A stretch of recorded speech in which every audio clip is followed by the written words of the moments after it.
The Final Stand 2, otherwise known as TFS 2, is a Roblox Wave Defense game that bases its gameplay around killing zombies in a strategized team. At least for the most part, there is some caveats to that, right? But one thing that gets it right is the goal of the game: kill zombies until wave 30, right? Simple. But nonetheless, what made it one of the most underrated zombie games on the platform to one of the grindiest lobfest games to ever be conceived? I'm Vzxsual, a YouTube creator that sometimes makes content, and this video was aimed to criticize this game, and I hope he's able to at least change some aspects of this game after this video comes out. There's a lot of issues with the game at the moment, but I'm just gonna touch on what it suffers from. But essentially, TFS 2 suffers from the variety of zombies that are just super weak or super strong. There's more paywalled weapons right now in the game than ever before, and some of them are just blatantly pay to win, and a progression system that's just god-awful. I'm also going to mention how unbalanced the perks are in the next section. First of all, we're going to talk about the perks. Some of them are just way too overpowered / overtuned. For example, right, stopping power, a very normal perk back then, and honestly I think it was in a perfect spot before everything got changed, and I think that's fine, right, to have everything be changed. But now we're in a certain meta, the crit meta. But basically there's certain mechanics in the game like crits, where if you're able to land a critical shot, which is based off of chance, which used to be a really small chance, right, you deal 3 times the damage. Makes sense, right? So how did they balance it? Make it small, okay? Most players of the game know how busted the crit perks are, but recently they added a reworked version of Unlucky Shot, which just increases the crit chance of a lot of weapons without having to care about the cooldowns or anything.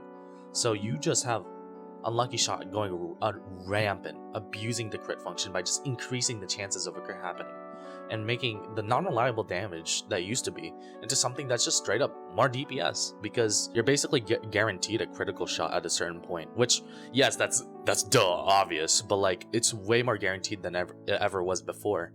And this applies to high fire rate weapons, which benefit the most out of these interactions. You may also think that like the crit multiplier is not that bad, it's only just 3 times damage, but there's literally perks like, what do you call it, critical plus, that increases your damage by another 100%, so technically you get 4 times the amount of damage from crits. Not only that, you also have Headbreaker, which just increases your damage a whopping 10 times if you have crit plus and Headbreaker on. So it's just insane how much damage the crits are able to do, compared to a lot of other perks where they don't nearly achieve as much results as what crit does. And while yes, some of the zombies in the game are able to resist crit, you can just deal enough damage to them to the point where they just die from how much damage you're doing with critical shots. And the biggest gripe I have about this is that because of how Unlucky Shot's nature works, having to reach a certain threshold for it to work, a lot of players in the game who've decently played the game, that as far as I've known, a lot of them, even though they're like maybe like prestige 10, they don't usually just have 5 tier 5 lucky mods just lying around. But it just creates a huge imbalance of players who have There's also just a plethora of perks that are just way worse than as I mentioned, stopping power. First Strike is a perk that deals increased damage to enemies above 85% of their health, but anything below that they don't do anything. And you may think, oh, maybe First Strike has to have like a really good damage to actually like compensate for the fact that anything below that you deal literally nothing. But no, you literally, on level 4 prestige version, it does 32% more damage. No Scope has 40% damage. The only requirement to actually use the perk is to just no scope, which is really not that hard to work around. And even if you're feeling like no scope is hard to use, there's also Charge Shot, which increases your damage to a whopping almost 300% max damage. And not to mention, because of the fact that they're all perks in the same damage family, there's certain other variants of damage like total damage, but let's just say this is like normal damage, right? If you're gonna combine First Strike and Charge Shot, you're gonna see more benefits out of Charge Shot than First Strike when paired together. What's the point of using First Strike if I can just use no scope and be way more consistent about it, or Charge Shot depending on whatever gun you're using, right? Focus Fire is also a huge problematic perk in the game at the moment. So basically, it just increases your accuracy to 200% and reduces recoil a lot as well, at the cost of at least like 20% damage. But that damage is so marginal, Minigun can literally shoot heads because of it. It single-handedly made Minigun one of the strongest weapons in the game, and you don't need other accuracy perks because of how insane the stats are. One of the cooler things about the game is probably the uncommon zombies of the game. They all have unique designs and reasons why they're in the game. Obviously to counter certain metas, of course. But one of the more problematic zombies that have happened in recent updates is probably the Guardian Zombie. I'm about to show you an image right here, but tell me what you see. Did you get it right? Yes, that is the Guardian Zombie healing through walls. The main functionality of the Guardian Zombie is pretty self-explanatory. They protect zombies from damage and heal them. Now this wouldn't be so bad, right? But they're classified as an uncommon zombie, which they spawn pretty often on higher difficulties. So imagine having to deal with this combo where you're not able to hit the zombies up top because most of the strategies on Canyon you have to stay underground. So the fact that you have destroyers with 50% resistance from the Guardian zombies coming at your base is just terrifying, and there's essentially no counter to it unless you have a sniper sniping Guardian zombies up top. But an interaction like this shouldn't exist when a Guardian zombie is this strong. Now yes, I understand that it's probably going to get patched in the next update, which is on September 13, but the fact that this has been in the game for at least 2 months is crazy. Another problem I have with the Guardian zombies is the fact that they can heal each other. You can't be doing this because they spawn so often. In game, I've seen like a wall of Guardian zombies protecting each other, and it's super hard to break through because of how much resistance they have. Back then, the only zombie that could heal other zombies is the toxic zombie, which I think was perfectly fine for what it was, because what it did was when it died, it drops a toxic puddle. And if it didn't get value out of its toxic puddle from hurting you, it'll at least get value from healing neighboring zombies. But with Guardian Zombie, it's always active with its force field stuff. So it's just super annoying to deal with all the time, as it's always getting value from its ability. Now I get that a game has to make its money, but there's a lot of pay to win aspects about Final Stand 2, okay? One of the more recently released packs is the Technician's Gadgets 3, which has the Time Bomb. Similar to other throwables, you just throw it and it activates its ability, but the main issue that makes it so strong is the fact that it's able to stop every zombie in the game. I think Time Stop is considered a status effect, but it essentially stops time for all zombies, so making them freeze in place. It's like other stalling items like the Pipe Bomb or Zombie Bait, but the difference here is that zombies don't get more resistant to time freeze. You can literally do anything while time is frozen, and there's no risk to dying because obviously everything's frozen. You probably killed all the zombies in front of you, so there's no point in worrying about a horde of zombies about to approach you again.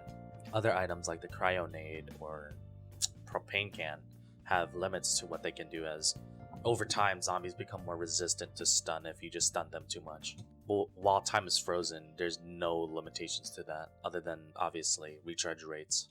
But recharge rates are also just negligible, as there's perks to make your recharge rate faster or even create more time bombs, like Grenader, for example. The only thing in the game where you can stop any zombie in its tracks, no matter what kind of zombie it is, which is totally busted, and the fact that it's locked behind a paywall is crazy. The only item remotely close to it is probably the TP pad, but their functionalities are way different, and TP pad you can only activate once per night, and it's super situational. A TP pad has its own downsides, like it's able to be stunned by electro zombies. With Time Bomb, there's no counters to it. So it's just a free get out of jail pass, essentially. Now a lot of people might disagree with me on this take, and that's okay. I think that there is both sides to the coin of the argument I'm gonna make, but essentially I think that free-to-play weapons suck. The only weapons that truly matter are the early game weapons and the end game weapons. But the problem with that is that a lot of the weapons in the game are extremely weak or extremely overpowered, and there's obvious contenders for the strongest meta-changing weapons. Like for example, the Luger. It's been a staple in so many free-to-play Impossible games, and if you compared it to its competitors, there's really not much going for like contending against it. Take for example the Stakeout. The only benefit of having the Stakeout is that you can probably money print with it, but you have other guns like the Sterling or Uzi that can money print way better, and Stakeout, its damage is not really that worth it compared to Luger, where Luger you can just one-tap a lot of the zombies in the game without fail. With the endgame weapons, this is also not much different. Back then, laser shotgun used to be the meta, but now minigun is the meta. And if you compare the two, minigun is just way better. Like, laser shotgun, it just does way less damage overall, and a lot of the things that made minigun bad bad back then are now fixed, so there's really no point in using the laser shotgun anymore. Like if you have ammo problems, Reckless Supply exists. There's also no skill to using minigun because you don't need to ADS. A lot of guns have also been left in the dust, like for example M82 used to be one of my favorite weapons, but ever since I just started becoming more pro at the game, it basically became useless to me. Scar H has way better stats and is way more consistent overall, and what the problem of M82 is that you need steady grip to actually use it, and so it creates situations where it's like, should I use charge shot or should I use steady grip? Because the recoil is that bad. M82 already one-taps a lot of zombies, so a charge shot is just overkill unless you're trying to go for specials, but there's better options for that too, like energy rifle. So just a bunch of weapons just don't make sense in the meta, and they become overall unused because of it. They try to buff M82 by giving it Pierce for whatever reason, but in fact that just made it worse because now you can't use it for the what do you call it? The headshot challenge, which was the only thing it was useful for. Other archetypes that were literally fine the way they were before were just nerfed to the ground. An example of this is the melee weapons rework, where they removed a bunch of the money gained from killing zombies using melee. The only reason why using melee was viable back then was to create more money for early game, but since that's not the case, there's no use for using melee anymore. And endgame weapons like chainsaw just suck compared to other endgame weapons, which is obviously, yes, it's gonna suck, but it's way worse than you think it is. The chainsaw is mainly used to protect the tank, but the problem with this is that a lot of the perks that are used for chainsaw's build is you also use for miniguns build and can be intertwined and whatever. So you just literally, minigun just does everything that the chainsaw does but better. Minigun just has more raw DPS and has range compared to chainsaw. Some zombies are also just resistant to melee damage, like the berserker, so there's really no point in using the chainsaw unless you're trying to challenge yourself. The only melee that's worth using at the moment is probably the cutlass, but that's locked behind a pack right now. And now the biggest problem of all, the grind. When I was new to the game, one of the biggest issues was the grind and the time it takes to finish the game. And to this day, it's still one of the halting factors that prevents players from actually enjoying this game. To gain the Nightmare and Impossible perk slots, you have to complete all of the maps on those difficulties. You're telling me to do 10 different maps that takes all 3 hours to finish just to have a chance to get a perk slot. Not only this, but because there's new maps being added, you're forced to maintain your perk slots by beating said new maps. While yes, you have to add more content and you have to force players to do more content, but the fact is that you're forced to maintain these perk slots by beating said new maps. It's gotten ridiculously oversaturated and should have a limit to how many maps to do, otherwise new players are never going to get invested because of how much it takes to just receive one of the more simpler slots. Back then was manageable because there was like about, 8 maps? That's only like 24 hours of work, right? But doing it today's standards is ridiculous for this game. Same goes for mutations and challenges. While yes, I understand that challenges aren't so bad and that they kind of needed more challenges, but with mutations, they were fine before. Mutations have become overly complex because of this, because back then it was a 7-day cycle, but now it's a 9-day cycle. So it went from a week to 9 days, which makes it confusing for new players to know like what to do. And so a lot of these are also just filler. For example, deflation is just so boring. Yeah, all you're doing is just like, you're limited to how much money you have, and that's all. Like yes, it's supposed to give you like resource management, but like it's done in such a way that's not very good. I can tolerate game modes like boss rush because it actually gives you something to do and it's more unique gameplay. But compared that to something like deflation, where it's just playing the normal game but with a set amount of cash, that's just boring. Admittedly, one of the worst things about this game has to be the leveling system. Players who manually play the game know how bad the XP you get from playing a full wave 1 to 30 can be. Because of how grueling it is to level up, you just see so many players use trash builds to gain as much EXP as possible. But it's just halting their progress because they don't have actually good builds to play with other people. So they think they're like actually good at the game when they're not, you know what I mean?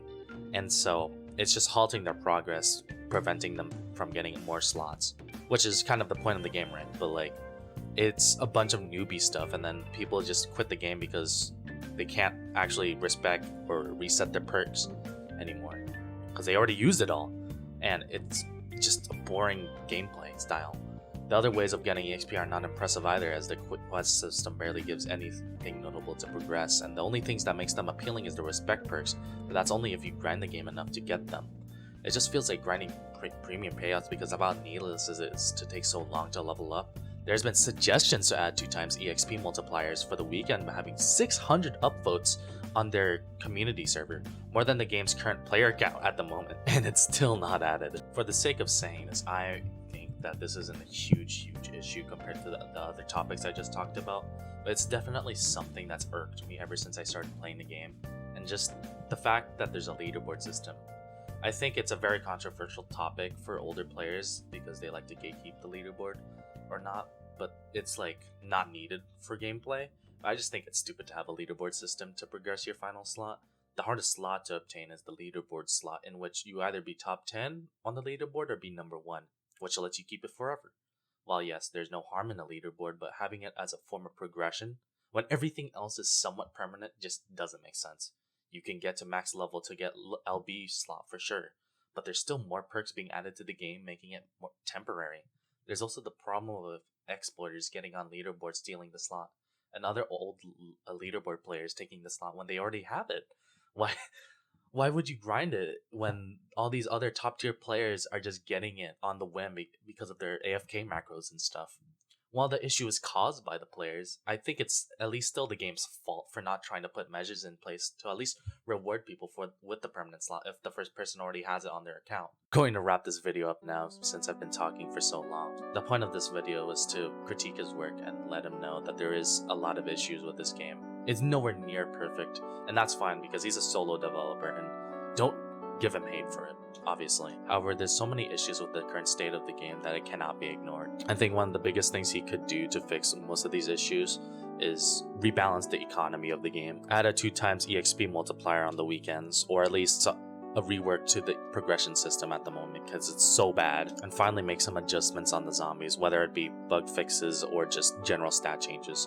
Anyways, I'm Vzxsual, a slop creator that sometimes makes content, and I guess I'll see you later.